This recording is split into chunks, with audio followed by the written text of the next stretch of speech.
Buenas noches a todos. Sean bienvenidos a este momento para la tercera meditación de Semana Santa.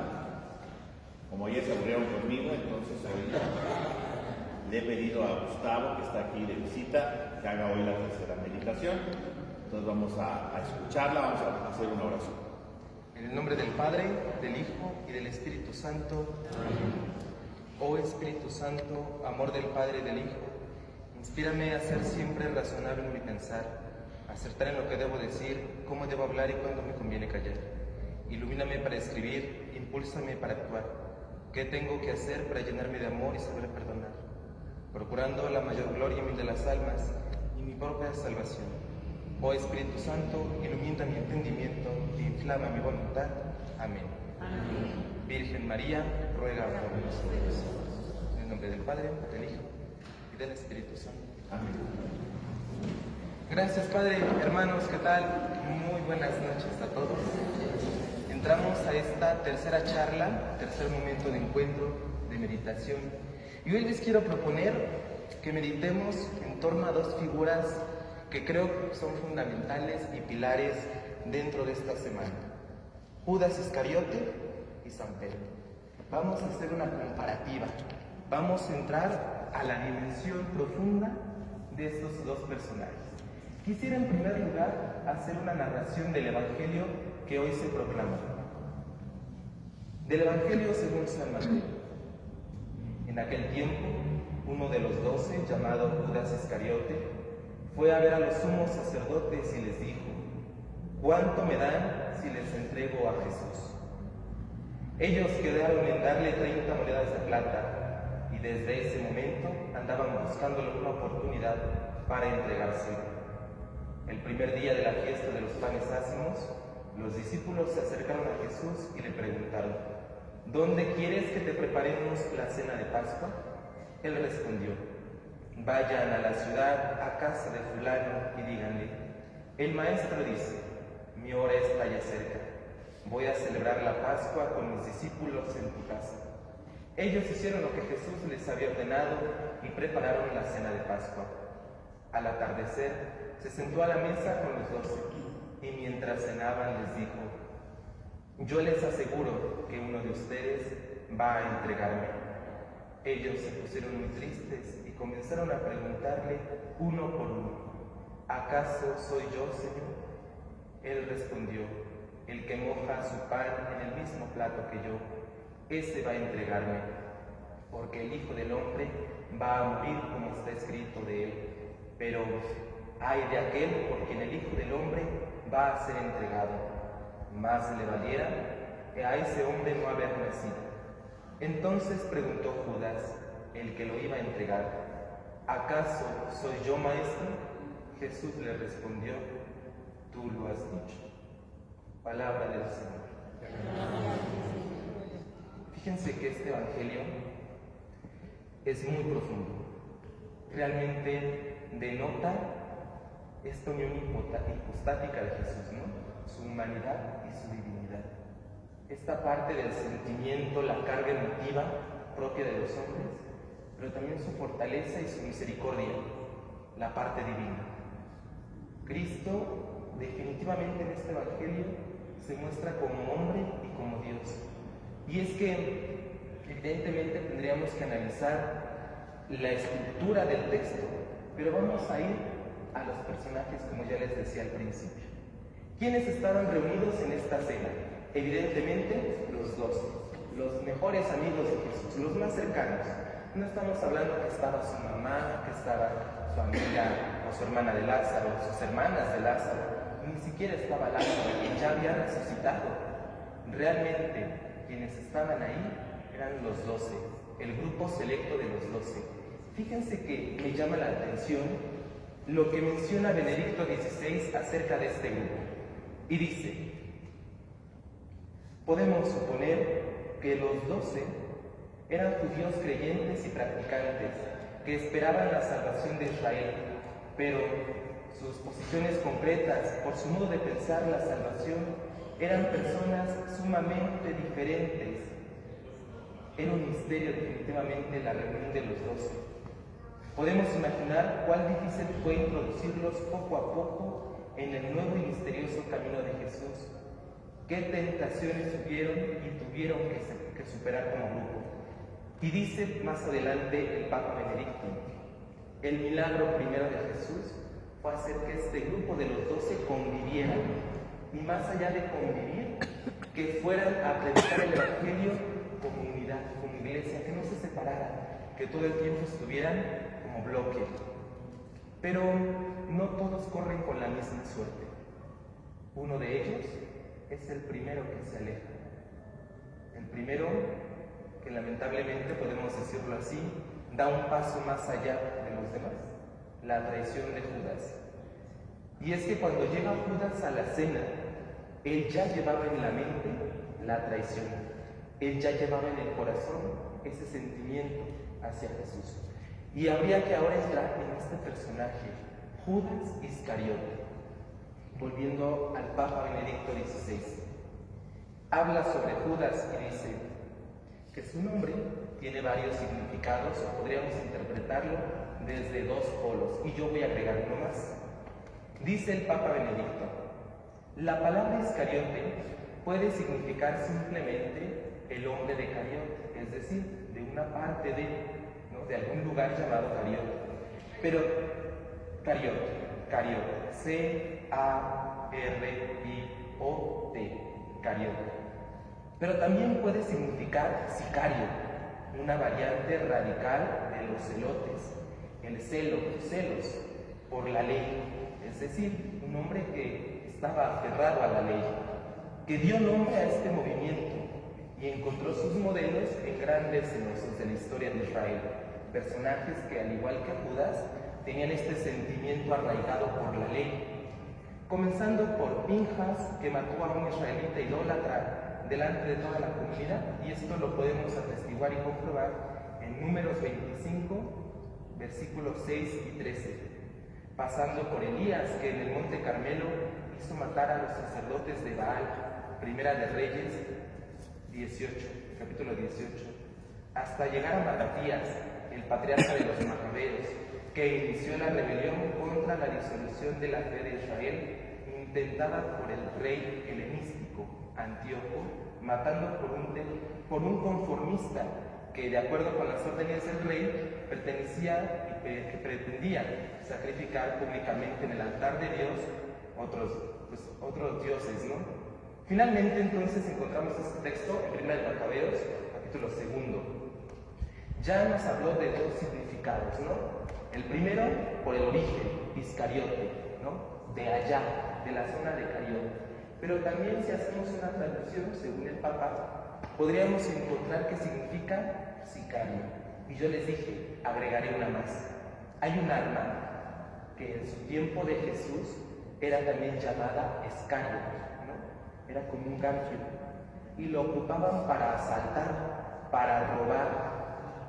Entonces, incluso que los evangelios llamen Iscariote a Judas, quizás era porque siempre portaba esta arma, ¿no? Y probablemente Judas, antes de ser llamado por Jesús, pudo haber sido de estos asaltantes. Y coincide muy bien, porque el evangelio de ayer habla que Judas se encargaba de los dineros del grupo. Realmente él era el que llevaba la bolsa, ¿no? El que distribuía los bienes y que también se embolsaba algunos otros, ¿no? Entonces Judas podría también tener esta variante, esta línea, pues de ratero. Y evidentemente lo que le interesaba, ¿qué era? El dinero.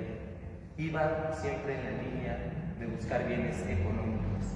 Por eso Judas quizás se vio atraído por el dinero y así vender a Jesús. Pero hay una teoría más fuerte y creo que es la que podríamos aceptar más: el celo de Judas. Ya decíamos que era del grupo de los celotas, pero de los más radicales, o sea, de los celotas que de verdad eran hueso colorado, que defendían la ley a capa y espada. Y supongo que Judas, cuando entra al grupo de los 12, lo hace con este mismo sentimiento, con esta misma idea de encontrar en Jesús a un libertador, pero un libertador con armas, un libertador cargado con capa, con escudo, realmente alguien que levantara a la gente e hiciera un movimiento civil, ¿no? Pero un movimiento a través de las armas, a través de la fuerza, del poder. Y Judas definitivamente creo que nunca cambió esa forma de pensar. Algunos dicen que incluso Judas, cuando entrega a Jesús por 30 monedas, lo hace pensando en que Jesús no lo va a permitir, no se va a dejar agarrar, y entonces va a convocar a los 12 y a la gente que le sigue y se va a levantar. Es una forma de presionarlo. O sea, la venta de Judas va a ser una forma de presionarlo. Y es que Judas es consciente que esas 30 monedas de plata no las vale Jesús, pero lo que quiere es presionar, ¿no? Este radical, este hombre tan celoso de la ley, lo que busca de fondo es hacer que Jesús explote, ¿no? Hacer que Jesús se sienta presionado, se sienta ya amarrado y diga, no, es el momento, ¿no? O sea, Judas se quiere adelantar, por así decirlo, al movimiento o a la rebelión que Jesús podría impulsar. Pero es que Judas nunca entendió el proyecto de Jesús. Siempre se aferró a sus ideas, siempre buscó su propio ideal, nunca se adhirió al de Jesús, siempre buscó el suyo, y ese fue su error. Pero no solamente acusemos a Judas, también veámoslo con misericordia. Y aquí quisiera agregar una nota. ¿Han escuchado hablar de Sor Faustina Kowalska? ¿Ella qué hizo? El Señor de la Misericordia. En uno de sus escritos, Sor Faustina le pregunta al Señor que se le aparece, ¿no? Oye, ¿y qué pasó con Judas? ¿Y saben qué le respondió? Le dijo Jesús, mujer, si yo te dijera qué pasó con él, te aprovecharías de mi misericordia.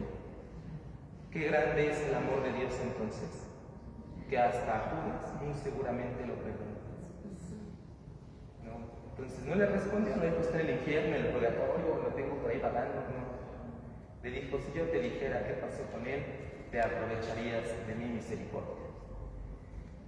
Así es el corazón de Jesús, así de grande es su amor, y por eso es que les digo, no hay que acusar del todo a Judas, porque veremos más adelante que Judas no fue el único en traicionar al Señor. Vamos ahora a adentrarnos en una novela llamada El mártir del Gólgota. Es muy antigua, siglo XIX, hablamos más o menos la segunda mitad de este siglo, 1866, un famoso escritor novelista, sobre todo, llamado Enrique Pérez Escrich, escribe esta novela, bueno, la publica propiamente, a través de una serie de investigaciones, tanto en el rito latino como en el rito oriental, y a través de todas estas, tradiciones orales que se alimenta la Iglesia y la comunidad, realiza también su interpretación, o más bien su narración de la pasión, siempre apegado a los evangelios. Y bueno, él narra en un momento la entrega o la venta de Jesús por parte de Judas Iscariote. Y quisiera contárselas, leérselas y que la analizáramos juntos. Dice: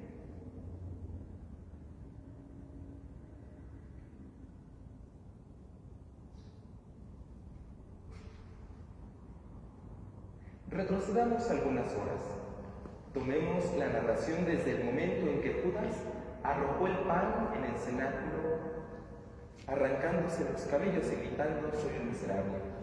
Como hemos dicho, la casa de Elí no solo distaba unos 200 pasos del palacio de Anás, donde se habían reunido los jueces para esperar al traidor. En el vestíbulo se hallaban algunos soldados mercenarios calentándose alrededor de un ancho brasero, porque la noche era muy fría.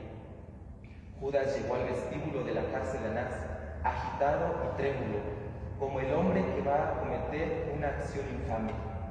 El soldado que se paseaba por delante de la puerta con la lanza en el brazo, al ver a aquel hombre de mala atadura y descompuesto ademán, cruzó la lanza delante de él, prohibiéndole la entrada. «Me esperan», dijo Judas. «¿Por qué me detienes?» El romano lo dejó pasar, y dijo uno de los criados del pontífice: «Ese hombre es el que nos lo entrega». Judas arrojó una mirada de odio al soldado y otra al servidor de Anás, y pasó con ademán altanero por en medio de los soldados. Cruzó con paso inseguro, pero rápido, una larga galería, y al llegar a la puerta, el soldado lo detuvo una vez más, y lo detuvo del brazo diciendo: ¿Quién eres? ¿A dónde vas? Me llamo Judas, me esperan allá adentro.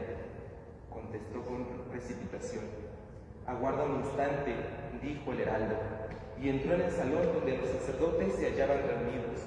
El número era más de 40. La tardanza del discípulo traidor los tenía impacientes. Era tal el deseo de ver a Cristo en el Gólgota que cada minuto que pasaba era para ellos un tormento. Cuando entró el heraldo y le dijo: Judas, espera, se oyó una exclamación de gozo. «¡Hazlo entrar!», dijo Anás, y fue a sentarse con 3 fariseos junto a la mesa. Poco después se alzó la cortina y Judas entró en el salón. «Aquí me tienen», dijo el apóstol traidor con voz muy bronca.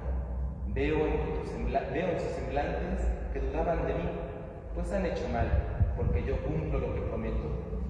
¿Vienes pues a entregarnos a tu maestro?, le preguntó Anás. Yo sé dónde duerme esta noche y allí le recogeremos desprevenido. Los soldados no lo conocen, dijo un anciano. ¿Qué importa? Lo conozco yo, y para que no haya duda, iré delante de ellos, y aquel a quien yo le dé un beso, aquel es Jesús. Los sacerdotes se miraron con asombro. El cinismo de Judas, a pesar del odio profundo que le inspiraba a Jesús, les repugnó de un modo visible. Hubo un momento de pausa. Anás volvió a preguntar: ¿A qué hora piensas salir con los soldados? Cuando la noche se halla en la mitad de su carrera. ¿Cuánta gente necesitas? Con 20 hombres me basta. Nosotros te acompañaremos, dijeron algunos ancianos. Anás llamó al círculo y les dijo en voz baja: Malco, tú eres un fiel servidor, irás con Judas a aprender a Jesús. Si Judas nos vende, apodérate de él. Pierde cuidado, que te trataremos a ese embaucador. Yo llevaré la cuerda y prometo que no se me escapará. Me has preguntado muchas cosas y nada me dices de la paga. ¿Cuánto me vas a pagar? Anás no respondió, pero cogiendo una bolsa de cuero que se hallaba sobre la mesa, la arrojó a los pies de Judas diciendo: Ahí tienes tu recompensa ofrecida. Judas recogió la bolsa y contó y miró con desdén el dinero que le prometía. Después, colgándola en su cuello, dijo: Pues puedo hacer lo que quiera con este dinero, porque es mío, ¿no es verdad? Tuyo es, lo has ganado, respondió Anás. Se supone que después de preso Jesús, yo podré ir libre a donde quiera, ¿no? Serás libre. Nadie te va a tocar ni un solo cabello de tu cabeza. Gracias, ilustre Senado. Anás llamó por segunda vez a Malco y le dijo: Cierra las puertas, que ese miserable no se escape. Y como quiera que te he notado, al pedir auxilio al juez romano alguna frialdad, por si los soldados mercenarios no cumplen con su poder, procura que vayan contigo algunos servidores fieles de la casa y armados con palos y espadas vayan a prender a Jesús. Le respondió entonces: Descuida, no escapará. Cuando llegue al lugar, no le quitaré las manos de encima. Judas salió del vestíbulo acompañado de Malco y cogiendo un taburete, se acercó bruscamente al brasero donde estaban los soldados. Y pongan atención en esta parte. La novela es padrísima en este momento. Dejen que me caliente, amigos míos, les dijo, porque estoy muy frío como un hielo. Un romano se levantó de su asiento y cogiendo por el brazo a Judas, le dijo con áspero tono: No profanes el honroso nombre de la amistad, miserable judío. Un traidor como tú no debe sentarse al lado de los soldados de Tiberio. Y empujándolo bruscamente, lo rechazó del sitio que ocupaba. Has hecho bien, Mario, y si yo, Longinos, soldado del Tíber, tuviera la potestad de mi señor Tiberio, pondría la corona cívica en su cabeza. Los traidores huelen para mí a carne podrida. A mí me hacen el efecto de los leprosos y los repudio. Los soldados de Pilato continuaban su conversación en voz baja. Judas, echado sobre el banco, se mordía los labios de rabia hasta sacarse sangre. Transcurrieron las horas y el mal apóstol se levantó por fin del banco y dirigiéndose a Malco le dijo: ya es hora, vamos por él. Malco entró en el salón y le dijo a Anás lo que Judas le había dicho. Átenlo y partan de aquí, dijo el pontífice. Nosotros lo acompañaremos, repusieron algunos ancianos que tal vez ignoraban que esa noche deshonrarían sus canas. La gente que debía seguir a Judas para aprender al Nazareno se reunió en el vestíbulo. Marcos se desató unos cordeles de la cintura y acercándose a Judas le dijo: voy a atarte. ¿A mí?, dijo el apóstol. Sí, a ti. ¿Qué te extraña? Eso es faltar al trato. Eso no venía ahí. Judas comenzó a retroceder sus manos y a mesarse las barbas. Menos voces. Mi ilustre amo no falta a lo que prometió. Te ha dicho que cuando Jesús de Nazaret esté en nuestro poder, serás libre. Pero hasta entonces, tú nos respondes de él. Judas, conociendo que toda resistencia era inútil, pues comenzaban los jaloneos, se dejó atar. Continúa la narración, va narrando cuando ya Judas va hacia Jesús. Les digo, esta novela está muy rica y cargada de tradiciones orientales, ¿no? Lo que dicen también la iglesia oriental acerca de Judas. Y ahora vemos ya un Judas sufriente. Ya no solamente vemos a este hombre altanero. Y no quisiera que tuviéramos compasión solamente de Judas, ¿no? Pero tampoco ser tan crueles con él. Judas ya ahora tiene un semblante distinto. Ya ahora empieza el momento del arrepentimiento. Ya empieza el momento del miedo. Y es que todos hemos experimentado eso, ¿no? Cuando ya no queremos hacer la acción que estamos planeando, pero ya no hay vuelta atrás. Ya estás ahí. Ya te reventó la bomba en las manos. ¿Y qué te queda? Continuar. Y Judas ahora tiene la presión de ir atado él, de ir amarrado. Judas ahora ya tiene, pues incluso este miedo, ¿no? Porque si no entrega a Jesús, ¿a quién van a matar? Y conociendo la cobardía de Judas, pues supongo que lo mejor que hizo fue ir a besar a su maestro, ¿no? Quizás ya en ese momento ya no quería. Y es que lo vemos desde el instante en el que ya se empieza a morder los labios, o sea, ya siente ese miedo, ese pánico. Más adelante la narración dice que cuando entrega a Jesús, Judas sale corriendo y se va a meter al torrente Cedrón, que es como si fuera el lugar, el espacio del drenaje de Jerusalén. Se va a aventar, ¿no? Y ahí se esconde. Tiene tanto miedo, no sabe lo que ha pasado, que se va a esconder ahí. ¿Qué habrá pasado por su mente? Solo él sabe. Solo Judas sabe. Y el evangelio de ayer daba una nota que a mí me llamó mucho la atención.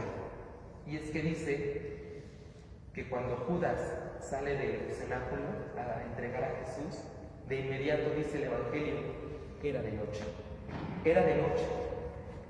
Y por supuesto que era de noche y no se refiere solamente al aspecto cósmico, ¿no? A la caída de la tarde, de la noche, no. Es que en el alma de Judas había caído la noche. Ya se había nublado todo. Ya Judas no reconocía, ¿no?, lo que estaba pasando. Todo se había nublado. Y quizás le pasó lo que a Jesús en la cruz, que se sintió abandonado. Esta tentación del abandono, muy seguramente Judas le empezó a experimentar en esa noche oscura, ¿no? Dirá el poema, la canción de San Juan de la Cruz, en esa noche oscura, que todos hemos pasado o vamos a pasar en algún momento de nuestra vida, una noche oscura.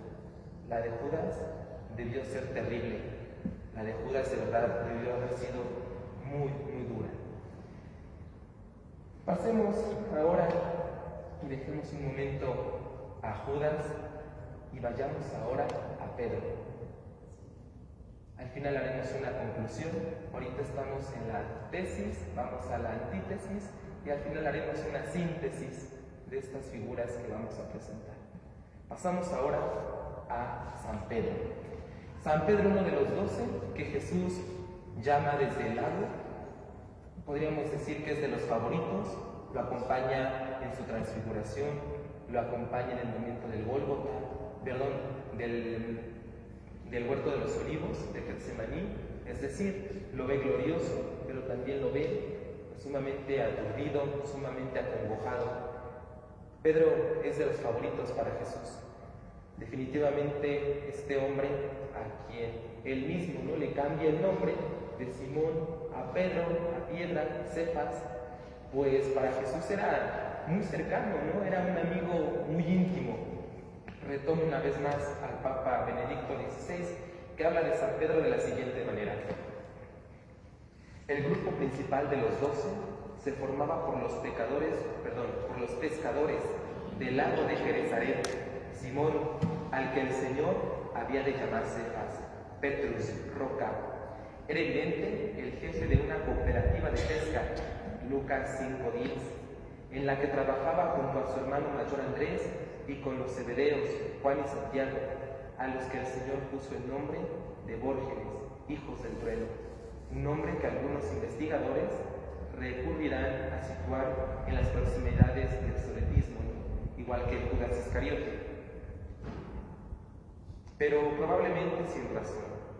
El Señor se refiere con este término a su temperamento impetuoso. Bueno, aquí ya empieza a hablar ahora de estos hermanos. Pero de fondo, pues el Papa Benedicto nos habla pues precisamente de este momento, de este hecho en el que el Señor llama a Pedro. Y el Señor desde ese instante lo reconoce, ¿no? Y sabe cómo Pedro es de estos hombres que se avientan, que se activan muy rápido, ¿no? Que de inmediato toman parte, que de inmediato quieren actuar, quieren hacer, que actúan de una forma muy impulsiva, exactamente, muy impulsiva. Jesús lo conoce y así lo llama y así lo amó y así se lo llevó por cielo, mar y tierra, ¿no? Pero el Señor también conoce las limitaciones de Pedro, también conoce lo que su corazón trae y en diversos momentos del Evangelio lo reprende peor que a ninguno, ni a Judas lo reprendió como lo hizo con Pedro. Apártate de mí, vete atrás de mí, una traducción más bien, ponte atrás de mí. Judas, ¿no? Casi le está diciendo, pero es Pedro al que se refiere y le dice, Pedro, cállate, ¿no? Y cuando incluso le dice, Señor, en el momento de la transfiguración, ¿quieres que hagamos 3 cosas? Jesús ni siquiera le responde, ¿no? Es como de, este muchacho no ha entendido nada. No le responde, creo que ni lo volteó a ver, en el Evangelio no dice ninguna respuesta. Porque Pedro es así, impulsivo, quiere siempre actuar, quiere siempre hacer. Y le ocurre también en la última cena. Cuando Jesús ya empieza a anunciar por última vez su muerte, su pasión, ¿qué le dice Pedro? Señor, yo voy contigo a donde quiera que tú vayas, ¿no? Si es necesario, hasta la muerte. Y Jesús le dice, Pedro, ¿no? Yo te aseguro que antes de que cante el gallo, me habrás negado 3 veces. Y también en esos evangelios, tanto en el de ayer como hoy, hemos escuchado este momento, este encuentro de Jesús con Pedro. Pedro no se la cree, Pedro aparentemente pues, sigue dispuesto, ¿no? a entregar su vida. Pero cuando llega el momento, cuando llega ese instante de enfrentar la muerte, es de los que huyen. Y no es el único. Con él huyen todos los demás. Con él se van los hijos de Zebedeo, Andrés, Felipe, Santiago, Judas, y no Judas Iscariote, Judas Tadeo. Se van todos huyen. Pero Pedro se destaca, según el Evangelio, porque pues va con miedo y va atrás de Jesús todo el tiempo. Dice que lo va siguiendo, ¿no? Entre escondido, va atrás de la comitiva que lleva a Jesús ya preso. Y al llegar al lugar, ¿no? Al llegar a ese momento en el que va a ser juzgado por el Sanedrín, pues mucha gente empieza a reconocerlo. Dicen, tú eres, ¿no? Uno de ellos, tú eres de sus seguidores. Y Pedro empieza, no lo conozco, no sé de qué me hablas, mujer. Y el Evangelio del domingo, la narración de la pasión de este domingo, ciclo C, tomada del Evangelio de San Lucas, lo hace muy bien. Y quisiera retomar esa parte de nuestro Evangelio del día domingo. Aquí está. Pedro se sentó también con ellos Al verlo sentado junto a la lumbre, una criada se quedó mirando y le dijo: «Ese también estaba con él». Pero él lo negó diciendo: «No lo conozco, mujer». Poco después lo vio otro y le dijo: «Tú también eres uno de ellos». Pedro replicó: «Hombre, no lo soy». Y como después de una hora, otro insistió: «Sin duda que este también estaba con él, porque es Galileo». Pedro contestó: «Hombre, no sé de qué me hablas». Incluso ya con desesperación, o sea, como de: «Ya déjenme en paz». Todavía estaba hablando cuando cantó un gallo. El Señor, volviéndose, miró a Pedro. Y esa mirada, ese encuentro, es el que marca el punto final. Porque ya ha cantado el gallo, ya lo ha escuchado Pedro, el Señor ya sabe que Pedro lo ha negado. Y la mirada de Jesús busca a Pedro: ¿dónde estás? Y en cuanto lo encuentra, ¿qué habrá pasado por el corazón de Pedro? No lo sé. Pero el arrepentimiento fue evidente, porque continuó. Pedro se acordó entonces de las palabras que el Señor le había dicho: «Antes de que cante el gallo, me negarás 3 veces». Y saliendo de allí, se soltó a llorar amargamente. El llanto de Pedro. Algunos estudiosos dicen que a quien fue a buscar primero fue a la Virgen, a pedirle perdón a ella, a la mamá de su Señor, a implorarle que lo perdonara, que no había negado a Jesús. Va arrepentidísimo, va buscando auxilio, va buscando ayuda. Pero Pedro, a diferencia de Judas, no se experimenta abandonado. Recurre directamente a María. ¿Judas hace eso? No. Se recluye. No. Porque eso hace el pecado. Nos recluye, nos aparta. Cuando caemos en una falta, generalmente lo que hacemos es echarnos para atrás. Y no reconocemos que Dios está con nosotros incluso en el pecado, y más aún en ese momento. Nos apartamos de la sociedad, de la familia, de los amigos, porque sabemos que hicimos mal.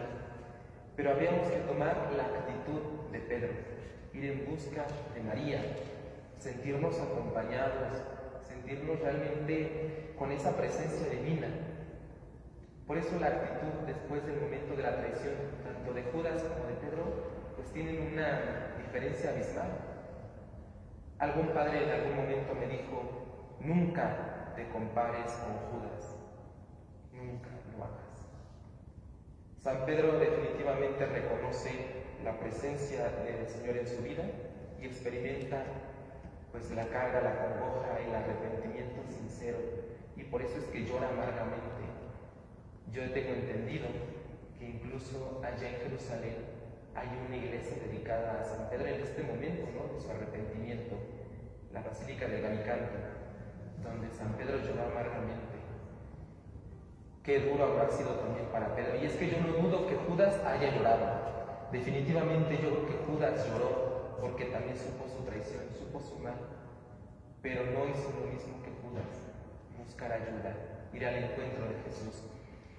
Y al final de esto, quien traicionan a Jesús son todos, somos todos. Lo abandonamos todos. Todos nos sentimos con esa autoridad moral quizás, ¿no?, de ser mayores que Él y de no necesitarlo, o incluso de negarlo como lo hizo Pedro en la escuela, en el trabajo, en el hogar, cuando ya te empiezan a atacar. Es que tú siempre vas a la iglesia, no, es que tú siempre estás ahí metido, no, es que te gustan las cosas nada más, no. En el trabajo quizás muchos no lo comparten, ¿no?, el evangelio por pena. De alguna forma es también negar, ¿no?, tu fe, tu amor a Dios, a Jesús, y tomamos posturas que quizás el Evangelio nos dice y no reconocemos en cierta medida. Vayamos haciendo la síntesis de estos dos hombres que hemos escuchado, su testimonio, su experiencia. ¿Cuál fue? Ya les dije como un adelanto, ¿no?, ¿cuál fue el error de Judas? No haber buscado al Señor, no haber buscado su perdón. Y todos sabemos cómo es que terminó Judas. Judas termina ¿qué? Colgado. Bueno, hay dos, ¿no? Hay de dos moles, dicen por ahí. El evangelio, uno de los evangelios dice que Judas se ahorca. En Hechos de los Apóstoles dice que más bien se avienta, ¿no? Se destroza su cuerpo. De cualquier manera, es un suicidio. ¿Y cuándo está presente el suicidio? Cuando ya no sientes la presencia de Dios. Cuando la soberbia ha inundado tu corazón y ya no piensas que nadie, y piensas que ya nadie te puede ayudar y que ni siquiera Dios te puede ayudar en ese momento. Es tanta tu desesperación que entonces todo se hace de noche. Todo pasa a un plano pues fatal, ¿no? Fatalista. Y ahí está entonces el pecado más grave, no reconocer la acción del Espíritu Santo. ¿Recuerdan ese evangelio donde Jesús les dice que el pecado que no puede perdonar es cuál? Contra el Espíritu Santo. Y ese pecado implica no reconocer la acción del Espíritu Santo en mi vida. Y definitivamente Judas, a pesar de haber comido con Jesús, caminado con él largas jornadas, pasar más de 3 años quizás con él, no entendió, no lo reconoció, no experimentó su amor ni su misericordia. Y en el momento más álgido de su vida, tampoco lo hizo. Mucho menos en ese momento, ¿no? Si no lo hizo cuando estaba bien, pues mucho menos en el momento en que estaba mal. Y así es como decide entonces ir a la muerte, porque ya no siente ese auxilio divino, ya no se siente incluso merecedor del perdón de Dios. No comprendió en ningún momento lo que Jesús le había prometido, lo que Jesús le había enseñado. Todo lo pasó por el arco del triunfo. Y volvemos al principio, se aferró a sus ideas, ¿no? A su celo por la ley, y no comprendió la misericordia. Siempre puso a la ley sobre la misericordia divina. Que no nos pase eso, que no pongamos la ley sobre la misericordia divina. Es más fuerte y más grande. En cambio, Pedro se reconoce pecador, Pedro se reconoce falto, pero reconoce también que Dios lo va a perdonar. Reconoce que en María hay un lugar seguro en donde todos los pecadores podemos recurrir, que ahí es un puerto seguro para todos, y en María encontraremos un regazo que nos apapache, que nos diga: tranquilo hijo, no pasa nada, mi hijo te va a perdonar. Por ahí hay un salmo, no recuerdo cuál es con exactitud, pero dice: el Señor que formó tu corazón comprende todas tus acciones. Todas. Para el Señor nada va a ser sorprendente, porque Él te formó, Él te entretejió en el seno materno. Evidentemente sabe de qué madera estás hecho, sabe cuál es tu límite, sabe hasta dónde puedes llegar, y evidentemente te perdonará, sea cual sea lo que hagas. Pero acércate con Él con arrepentimiento, como lo hizo Pedro. Llora tus penas, sí, porque es parte de la contrición, pero después recurre al Señor, a su misericordia. No te quedes en esa parte de la oscuridad o de la noche, ¿no? Como lo hizo Judas. No te quedes ahí, ve más allá y busca al Señor. Reconoce su presencia y su acción en tu vida, al Espíritu Santo obrando en ti, moviéndose en ti, cosa que Judas no experimentó.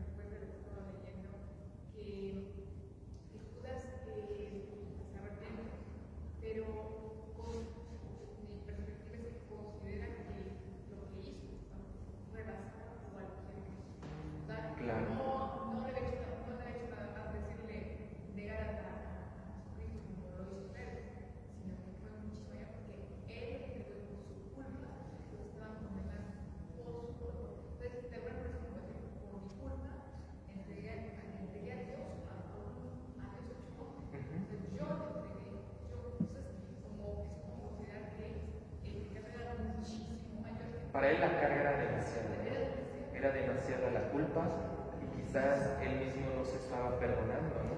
Pero como repito, tampoco buscó al Señor, nunca descubrió el misterio de su amor, nunca supo identificarse amado por Dios. A pesar de que Judas acompañó a Jesús en muchas manifestaciones, en muchas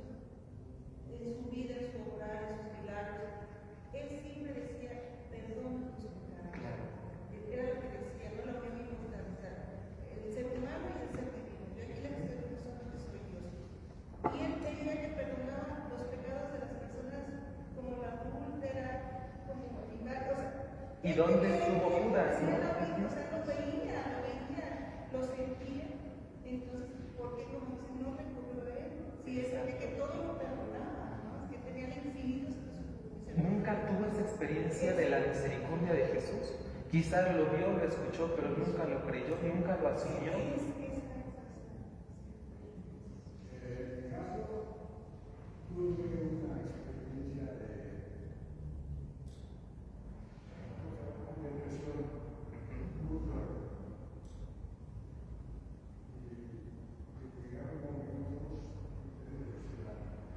¿De qué, perdón?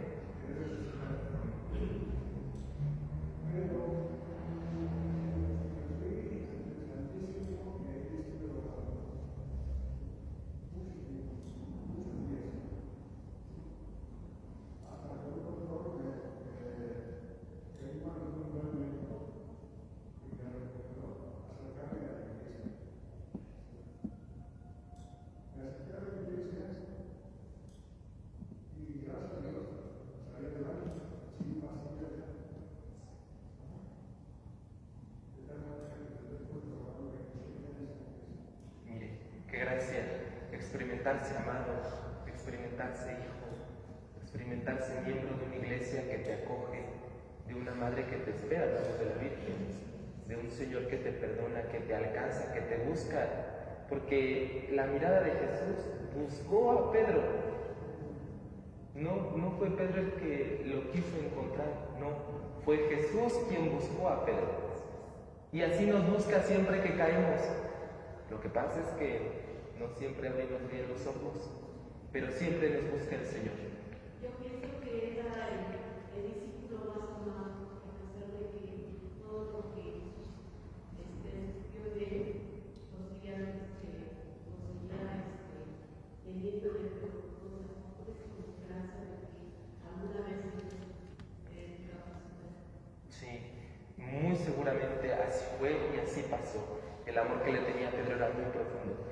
Quisiera, antes de ir concluyendo, ya a guardar el libro. Este libro se llama Las 24 horas de la pasión. Seguramente lo conocen, seguramente han escuchado hablar de él. Es de una sierva de Dios llamada Luisa Picarreta. Es una muy buena meditación para la cuaresma y este tiempo pues, de la pasión. Advierto, es un poco meloso, ¿no? Es un poco sádico, si lo podemos ver así. Pero es una lectura que es muy recomendable. Y quisiera que vayamos al momento del lavatorio de los pies y les voy a leer ese cachito, ese fragmento, cuando llega con Judas, cuando Jesús se agacha ante Judas para enjuagarle los pies.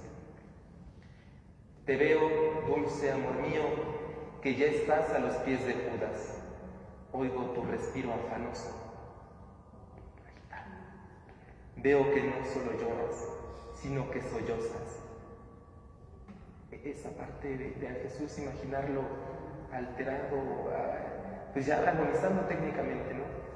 Y mientras lavas aquellos pies, los besas, te los estrechas al corazón, los abrazas.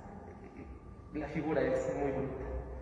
Y no pudiendo hablar, porque tu voz está ahogada en llanto, lo miras con los ojos hinchados por el llanto y le dices con el corazón: Hijo mío, te ruego con la voz de mis lágrimas que no te vayas al infierno. Dame tu alma, que postrada a tus pies te pido. Di, ¿qué quieres? ¿Qué pretendes? Todo te daré, con tal que no te pierdas. Evítame este dolor, a mí tu Dios. Y te estrechas de nuevo esos pies a tu corazón, pero viendo la dureza de Judas, tu corazón se ve en apuros, el amor se sofoca y estás a punto de desfallecer. Corazón mío y vida mía, permíteme que te sostenga entre mis brazos. Y continúa después hacia los demás. El momento es... ¡Qué cosa! ¡Qué barbaridad! Claro. Pero el hecho de encontrarnos con ese Jesús amoroso, compasivo, que te ruega, que te suplica, que te implora y que te busca, como buscó también a Pedro, ¿no? que te suplica, no me hagas pasar por esa amargura, evítame ese dolor, ayúdame. Experimentemos ese amor, esa cercanía con Él y esa petición de parte de nuestro Señor. No miramos más su corazón. En esta Semana Santa creo que será muy bueno el Jueves Santo. Mañana ya estamos en las vísperas del Jueves Santo, después de conmemorar pues, la cena legal, de conmemorar la institución de la Eucaristía, del orden, del mandamiento del amor. Dejarnos un momento de corazón a corazón con Jesús sacramentado, pedirle perdón por esas fallas que hemos tenido, por esas traiciones que le hemos cometido, acompañarlo en su dolor también, que muy seguramente Él lo recuerda con mucho dolor todavía, y pedirle, como les digo, perdón, acompañarlo en su agonía en el huerto de los olivos, y si tienes la oportunidad, meditar alguno de estos libros, están en PDF. Medita alguna de estas horas de la pasión o medita su traslado. Mañana quiero con la comunidad meditar las 7 visitas, ¿no?, a las casas de Anás, Caifás, de Herodes, de Pilato. Durante la noche aquí en las meditaciones recordar los pasos de Jesús, las 7 visitas. Y como comunidad enfocarnos en el corazón de Jesús. Traigo otra meditación, ya no da tiempo. Hablar del corazón de Jesús, de ese corazón que escuchó latir San Juan en la cena. El apóstol que se recuesta en su corazón y que lo escucha latir, y que cuando lo ve traspasado comprende el misterio, porque el corazón que le escuchó ahora se ve abierto. Ya no nos da tiempo para esa meditación, es muy bella, es muy bonita, ir al corazón de Jesús y después trasladarnos a los sentimientos de San Juan. Pero por ahora creo que nos quedamos con esta experiencia de haber entrado a la experiencia de Judas, a la experiencia de Pedro, y bueno, ver las dos posturas, hacia dónde tenemos que caminar, cómo buscar a Jesús y cómo nos busca Él en primer lugar, cómo nos busca Él a nosotros. Pues agradezco al Padre Esteban que me haya permitido estar con ustedes, es una gran oportunidad. El Padre pues también los aprecia demasiado, ¿no? Y como buen pastor cuida lo que llega a ustedes. Entonces yo agradezco la confianza que me dio para poder estar al frente, compartir esta reflexión, esta meditación ya a puertas del Tríduo Pascual. Agradezco también a los que nos acompañan pues, a través de los medios digitales, y vamos a pedirle a Dios ahora que nos acompañe, nos sostenga y que nos dé un gran Tríduo Pascual a todos. Vamos a ponernos de pie. En el nombre del Padre, del Hijo y del Espíritu Santo. Amén. Gracias te damos, Señor, por todos los bienes recibidos. Gracias por dejarnos entrar al corazón de tus apóstoles. Gracias por dejarnos experimentar también tu dolor y tu sufrimiento. Mañana estaremos ansiosos de acompañarte en la cena, en esa gran cena eucarística, y posteriormente en tu agonía en el Gólgota, en tu agonía también en el huerto de los olivos. Te pido, Señor, que a todos nos bendigas, nos des un buen descanso, que nos reconforte el corazón, el alma, y que mañana con gozo estemos otra vez aquí reunidos para empezar la conmemoración de tu pasión, de tu muerte y tu resurrección. Te damos gracias, Señor, por todos los bienes recibidos, a ti que vives y reinas por los siglos de los siglos. Amén. En el nombre del Padre, del Hijo y del Espíritu Santo. Amén. Que tengan muy buenas noches todos.